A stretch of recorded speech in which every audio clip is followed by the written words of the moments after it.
Imagine waking up 40,000 years ago. No phone, no Instagram, no dating apps, and definitely no Tinder.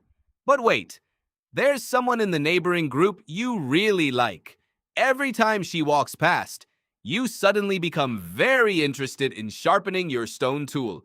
The same stone tool you've been sharpening for 3 hours. Okay? Act normal. Just act normal. Crack! You broke it. She looks at you. You look at her. Awkward. Very awkward. Apparently, dating was already difficult 40,000 years ago. But wait, that raises a pretty interesting question. If prehistoric humans fell in love, did they get married? Did they have weddings? How did they choose their partners? And here's the question you're really wondering about. After finding someone special, did ancient humans have a honeymoon? Well, this is where things get interesting. First, forget that old image of prehistoric humans as emotionless cave people, because these weren't mindless creatures walking around thinking food, fire, mammoth, sleep, repeat. No, they were human. They formed relationships. They cared for children. They shared food. They cooperated with one another.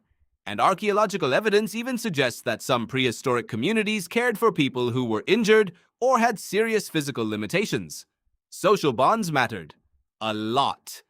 But there's one tiny problem. We can't exactly walk up to someone from 40,000 years ago and ask, "So, how's your love life?"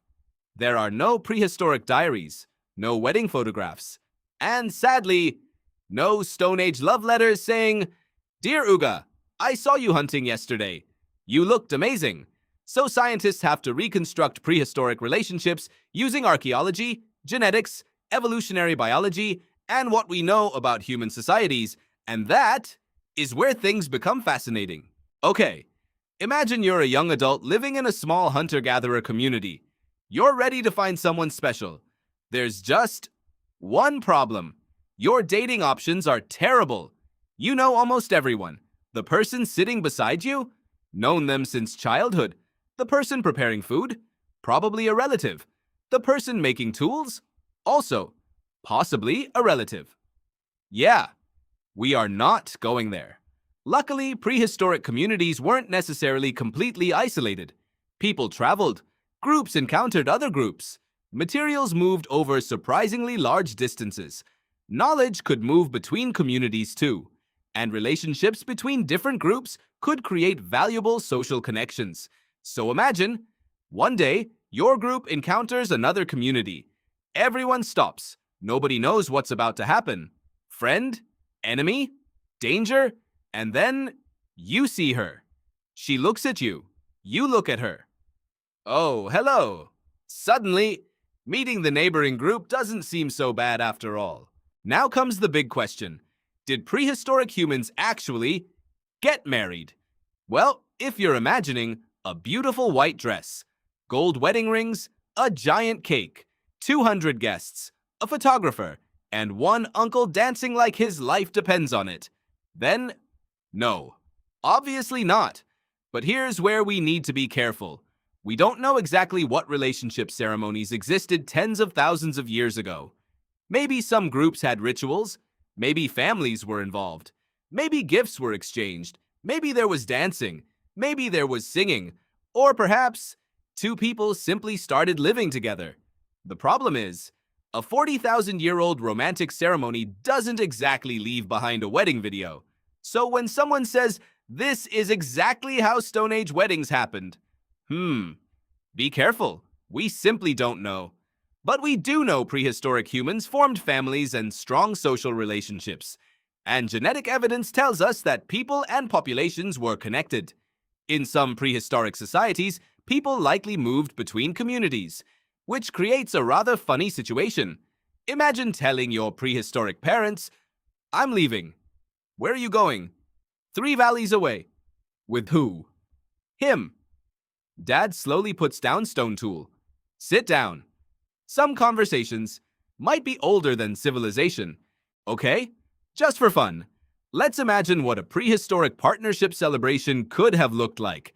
Not as historical fact, just a plausible little scene. The couple is together. The community gathers. There's food, maybe singing, maybe dancing. Perhaps people decorate themselves. Maybe gifts are exchanged. And then the groom approaches his partner. He has something behind his back. She looks excited. Is it a diamond? No. Gold? Nope. Flowers? Maybe. But this guy has something better. He slowly reveals a giant piece of meat. For you, she stares at it. It's beautiful. Romance. Stone Age edition. And somewhere near the fire, there's one prehistoric uncle dancing way too hard. Nobody knows why. Nobody knows when he started. But he's having the best night of his life. Okay, enough about the wedding, because now we've reached the question you actually clicked this video for. The honeymoon. Did ancient humans have honeymoons? Well, probably not in anything like the modern sense. There were no airplanes, no luxury hotels, no private swimming pools, no breakfast buffet, and definitely no romantic flight to the Maldives. Your luxury honeymoon suite might have been the quieter side of the shelter. Congratulations! 5-star accommodation. Amazing view. Free mosquitoes included. But there is an interesting comparison. If someone left their birth community and joined their partner's group, starting a new relationship could also mean starting life somewhere new. Not exactly a honeymoon, but imagine the journey. You're walking together through an ancient forest. The sun is setting. Everything is quiet. She moves closer. You look at her. She looks at you. Maybe. You hold hands. Oh! Finally, a little prehistoric romance.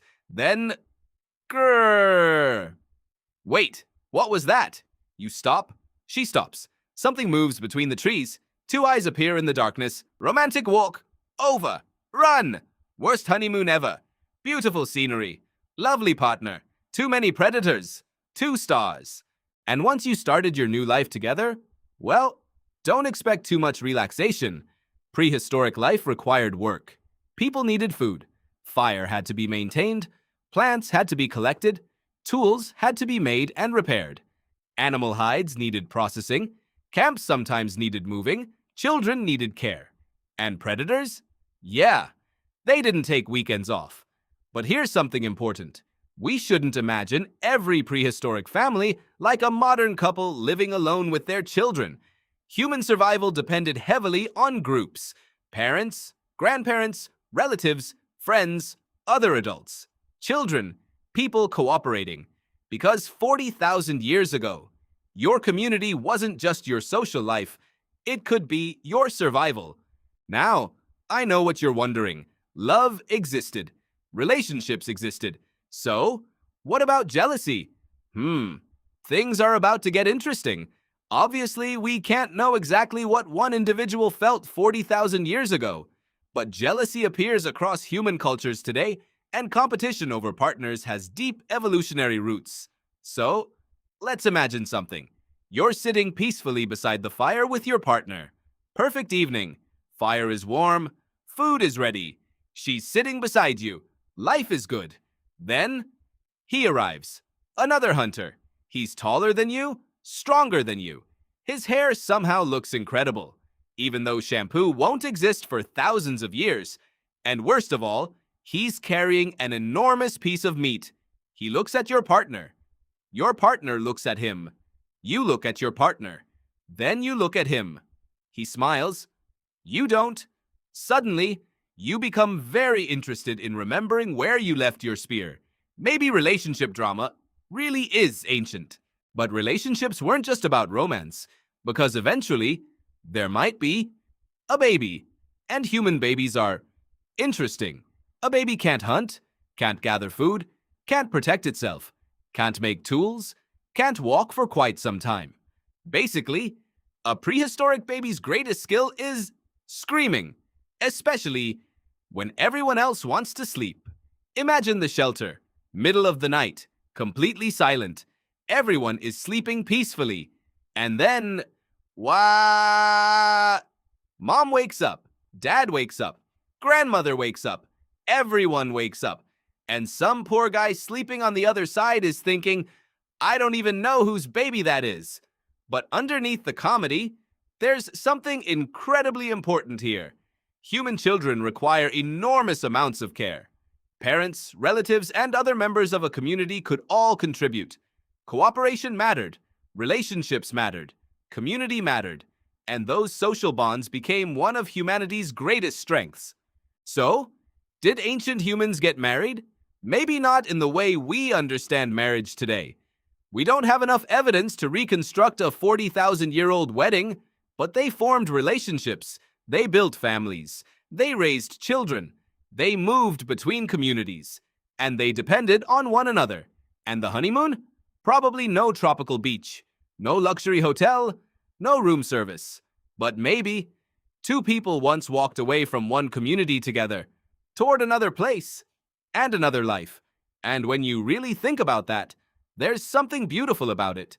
Because 40,000 years ago, someone probably looked across a fire and felt something familiar. Someone may have become nervous around the person they liked. Someone missed another person when they were gone. Someone experienced rejection. Someone felt heartbreak. Someone became a parent and held their child close. Their world was completely different from ours.